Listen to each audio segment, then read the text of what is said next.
You're listening to Wealthy-esque. We are a community of lawyers who believe that true wealth is having control of our time.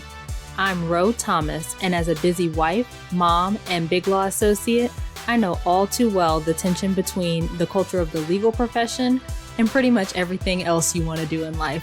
Each week, I'm bringing you the information and tools you need to take back control of your time by reframing your mindset and managing your money to achieve lifestyle freedom. Take the first step toward regaining control of your time by downloading your free Lifestyle Freedom Starter Guide at rothomas.com/start.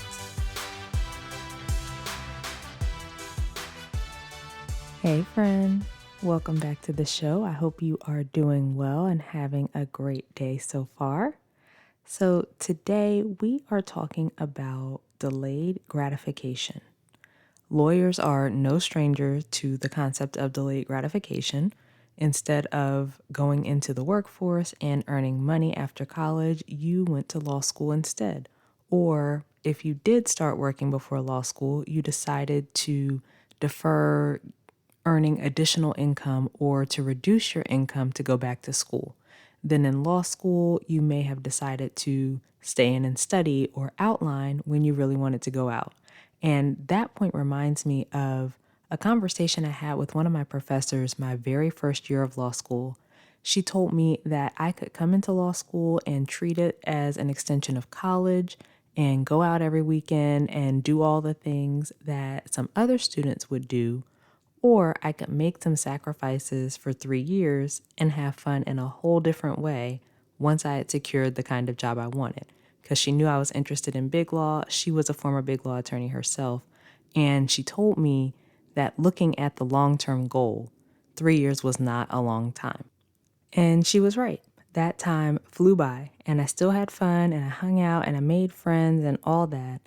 But I also made sacrifices and didn't do as much as I could have done in the short term because I was looking at my long-term goal. And I pass her advice on to law students all the time. But anyway, the point is you're already familiar with the concept of delayed gratification. You spend all summer studying for the bar. That's another example. And I want to talk today about why, even with all our experience with delaying gratification and becoming lawyers, we sometimes have trouble delaying gratification once we actually reach that milestone and start making money. I also want to show you 2 hypothetical examples of lawyers, one who delays gratification and one who goes after instant gratification, to show how this can play out specifically in the context of your finances. So let's start off with a definition of delayed gratification so we're all on the same page about what we're talking about here. So Britannica.com defines delay of gratification as the act of resisting an impulse to take an immediately available reward in the hope of obtaining a more valued reward in the future. The ability to delay gratification is considered a trait of successful people. They are able to keep the end game in mind, right? They're looking at that more valued reward in the future. And so they don't get so distracted by more immediate pleasures in the short term, the immediately available reward. They are able to put off what they want right now in the hope of getting something even better later. And I read a quote once that said something like, when you choose instant gratification, you rob yourself of a better future. And I think that is so spot on.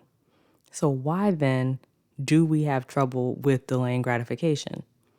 A big part of it, I think, is our society is so conditioned for instant gratification. These days, we can get just about anything we want almost immediately. We can pull out our phones and look up anything we want to know. We can order things online and receive them the same day. We can fast forward through commercials to get back to the show we're watching or just stream the show with no commercials at all, right?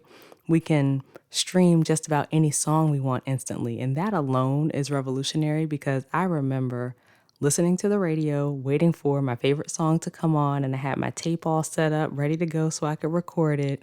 And then the worst was when you turn the radio on and the song was already on and half over, so you had to wait for it to come back on again, right? But we have so many conveniences available to us now that we no longer have to wait for too many things anymore. Then, beyond the society conditioning that we all experience, instant gratification is also just more comfortable. It feels good immediately. It's easier. I'm buying this thing I want now rather than putting my money toward debt or retirement or some other future goal that feels far off. Our brains are wired to seek pleasure and avoid discomfort. So when you're literally comparing this pleasurable thing you can have now versus the discomfort of being disciplined and putting off that pleasure for some point in the future, you can see where it may get difficult, right? Some of that difficulty also comes from a lack of trust in ourselves. Like if you don't believe you'll actually achieve the goal you have in mind, or if you have uncertainty about whether you'll be able to do it, then that makes the immediate pleasurable thing look even more appealing. Like, why experience this discomfort for something I don't know for sure will happen? What if I decide not to buy this thing I want right now and I still don't pay off the debt or build your savings or whatever your goal is? But what if instead you refuse to believe that you won't do it? What if you built your trust in yourself and your ability to follow through on the things you say you're going to do? That goes back to the concept of starting where you are and setting smaller goals that are closer to where you are that you will follow through with, that you can then build that evidence that you follow through. I told you back in episode 29 not to try to go from zero to Beyonce. How would trusting yourself to follow through and refusing to believe that you won't reach your goal impact your ability to delay gratification until you reach the goal? If I know for sure it's happening, as long as I do XYZ, it's a lot easier for me to do XYZ, right? Your trust in yourself and your belief that you'll accomplish your goals are everything in maintaining the discipline to actually reach the goals. So now I want to show you two hypothetical examples of how delaying gratification can play out in your finances. This is going to be a super simplified example. I'm not going to get into the effects of, taxes and pre-tax retirement contributions and things like that. But let's say there are two lawyers, and we'll just call them Lawyer A and Lawyer B. They're the same age, they're both married with no kids, they are starting their first legal jobs. Both of their employers have set up, all employees to contribute 3% to their retirement accounts automatically, and we'll assume that any additional investments the lawyers make are after tax for simplicity.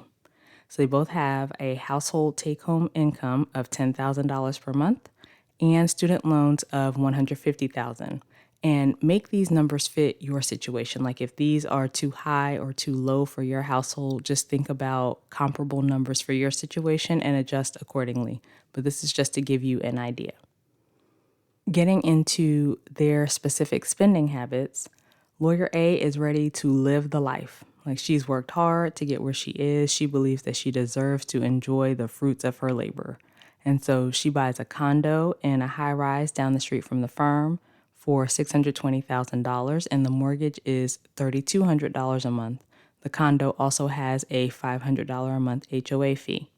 She buys a new luxury car, 5-year loan, $600 a month, plus another $200 a month in insurance.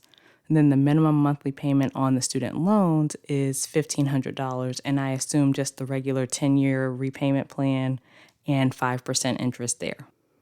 So Lawyer A starts with $10,000 a month coming in. She's paying a total of $6,000 a month out for the condo, her car, and her student loans, and that leaves her with $4,000 each month to spend on whatever else she needs and wants. And most of that is spent eating out and clothes and, going on vacations and other fun things that she and her spouse want to do. Most months, there's not anything left to save or make extra payments on the student loans. After 5 years, she's finished paying off her car and she's halfway to paying off her student loans, but she doesn't have much in savings aside from the 3% she'd been contributing to her retirement account because of the automatic contribution through her employer. She decides to start investing the $600 that she had been paying toward her car, but otherwise she doesn't change her lifestyle. And after 10 years, she's finished paying off her student loans and now has $43,000 in non-retirement savings because of the investment of the car payment for the last 5 years. And that assumes a 7% return. All right, so now let's look at Lawyer B. Lawyer B decides to take a more moderate approach. She upgrades to a nicer apartment that's a few miles away from her firm, and the monthly rent is $1,700 a month. She keeps the car that she bought at the beginning of law school, which costs $300 a month plus a $100 a month payment for insurance. And at this point, she's about 3 years into a 5-year loan on the car. Like Lawyer A, the monthly minimum payment for the student loans is about $1,500. So Lawyer B starts with $10,000 a month and is paying a total of $3,600 for her apartment, car, and student loans. And that leaves her and her spouse with $6,400 for everything else they need. They spend about another $1,000 on other necessary expenses and $1,000 on entertainment each month. And with the remaining $4,400, they make extra payments on the student loans. After 2.5 years, Lawyer B's car and student loans are paid off, and that frees up $6,200 a month that had been going toward debt. So now she and her spouse decide that they're going to buy a $500,000 house with a mortgage of about $2,500 a month. So this increases their housing costs by $800 a month.